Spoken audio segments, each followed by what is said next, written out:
भगवान 4 साल के भये तो भगवान ने क्या किया, एक दिन देखा कि गोपी सारा मक्खन कंस के यहां बेच आती है। तो भगवान ने कहा ये तो गड़बड़ हो रहा है।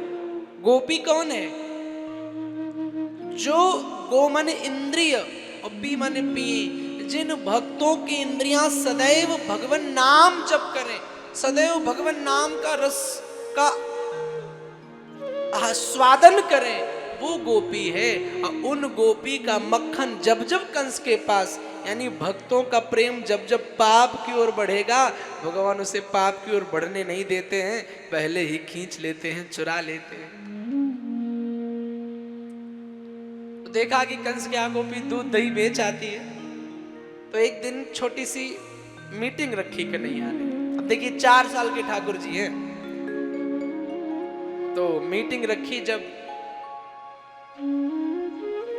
तो श्री दामा सुबल मनसुखा सब आए गए। बता भैया काहे की मीटिंग रखी है? तो कन्हैया ने कहा हम सोच रहे हैं कि हम सब समाज सेवा को काम करें। तो भगवान ने कहा, कन्हैया ने कहा समाज सेवा का काम करें। तो ग्वाल बाल बड़े प्रसन्न हो गए कि भाई चलो सामाजिक सेवा में हाथ बटाने को मिलेगा। अच्छा बता कन्हैया कौन सी समाज की सेवा करेंगे? बोले समाज की सेवा ऐसी करनी है कि कल से हम सभी माखन की चोरी करेंगे। मधुमंगल बोला दारी के माखन चोरी भी कभी समाज को काम होवेगा? मधुमंगल से मनसुखा से कन्हैया ने कहा देख तेरे जैसे दुबले लोगों को खिलाने के लिए ये समाज सेवा ही है, और एक बार करके देखो तुम्हारा नाम ना हो जाए तो कहना। तो मनसुखा ने कहा कि भैया मेरे तो बाप दादाओं ने भी चोरी नहीं की है, अगर कहीं पकड़े गए तो 4 वर्ष के कन्हैया कहते चिंता मत करो, अपने पास एक मंत्र है, वो मंत्र याद कर लो, पकड़े नहीं जाओगे। कौन सा? बोले कफल्लम कफल्लम। अब 4 साल के ठाकुर जी ने मंत्र भी बना लिया कफल्लम कफल्लम। कहा ठीक है क्या करें? बोले पहले दिन की प्रैक्टिस सब लोग अपने अपने घर में करो। कहा ठीक है करो। तो कन्हैया अपने घर में चोरी करने आए। मैया यशोदा ने मटकी रख रखी थी। ठाकुर जी अंदर गए, धीरे से मटकी जहां रखी थी वहां जाने लगे। उससे पहले गोपी बैठी थी रक्षा के लिए। तो कन्हैया ने गोपी से कहा गोपी तू दुबली ना है गई,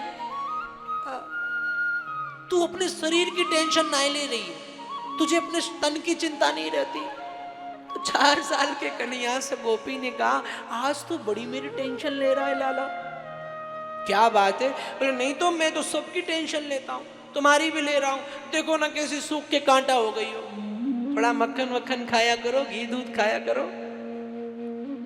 तो गोपी ने कहा खाती हूँ ना। बोले ऐसे नहीं इतना खाया करो। और थोड़ा सा मक्खन लिया और गोपी के मुख पे लगा दिया।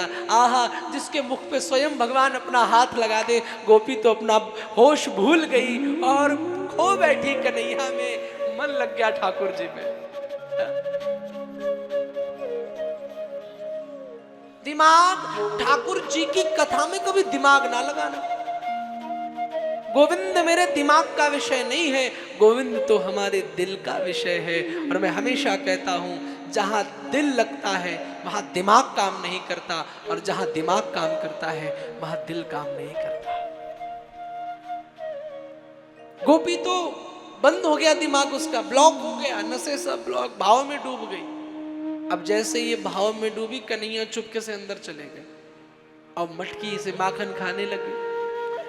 तो खा ही रहे थे मक्खन, तब तक भगवान की मैया ने आवाज लगाई, अरे ओ कन्हैया। और जैसे आवाज लगाई सो तुरंत भगवान भागे। और भागे तो एक शीशा सामने लगा था, आईना। तो भगवान की सूरत भगवान को ही दिख गई। भगवान बोले ओहो, मैं समझ रहा था मैं ही अकेला चोर हूं, यहां तो 2-2 चोर है। अपने प्रतिबिंब यानी अपनी परछाई से बात कर रहे हैं। अब भगवान डर गए। भगवान ने कहा इसने मुझे देख लिया है, अब तो पक्का मैया से शिकायत करेगा। तो भगवान ने थोड़ा सा मक्खन लिया, बोले ये ले घूस तुझे देता हूं, मैया से मत बताना। तो वो तो आईना था, भगवान ने हाथ उठाया तो आईने से भी हाथ उठा। भगवान बोले ओहो, ये तो हमसे बड़ा घूसखोर है। हमें उल्टा घूस दे रहा है। अब क्या करें? तब तक मैया बोली कन्हैया मैं आ रही हूं। और जैसे कन्हैया ने सुना मैया आ रही है, सो शीशे को पकड़ लिया और जोर जोर से चिल्लाने लगे, मैया जल्दी आ, मैंने चोर पकड़ लिया, जल्दी आ, मैंने चोर पकड़ लिया। बिंब को पकड़ करके खड़े हैं। मैया यशोदा आई, देखा, बोली कहां चोर है? बोलो देखो ना माखन चुरा रहा था। अंदर से तो बड़ी प्रसन्न हुई, पर ऊपर से डांट लगा रही, क्यों? डांटेंगी नहीं तो बच्चा बिगड़ जाएगा।